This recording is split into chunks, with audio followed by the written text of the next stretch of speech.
Matul konferenza dwar l-iżvilupp tas suq tal-kirijiet fl-aħħar 15-il sena, l-Ministru għall-Akkomodazzjoni Soċjali u Affordabbli Rodrik Galdes ħabbar li n-numru ta' kuntratti tal-kirijiet żdied minn madwar 27,000 fl-aħħar tal-2020 għal aktar minn 71,000 sal-bidu ta' Ottubru ta' din is-sena.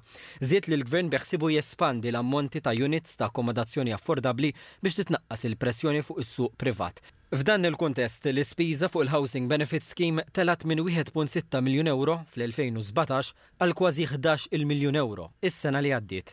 Skont il-Ministru Galdes, il-Gvern introduċa inċentivi fiskali għal kirijiet fit-tul u waqqaf kumitat biex jindirizza l-kwistjonijiet bejn is-sidin u l-inkwilini.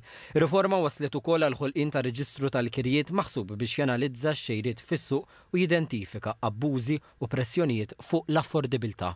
Qabża totali minn dak li qabel kien il-liġi tal-ġungla li ma kien hawn xejn fl-2020 u llum il-ġurnata mhux biss liġi li tat l-obbligu ta' reġistrazzjoni imma wkoll tat ħafna informazzjoni u riċerka li wieħed jista' jaħdem fuqha. Qal li iddaħħal għall-ewwel darba qafas leġislattiv li bih bdiet issir reġistrazzjoni mandatorja għal kuntratti privati tal-kiri.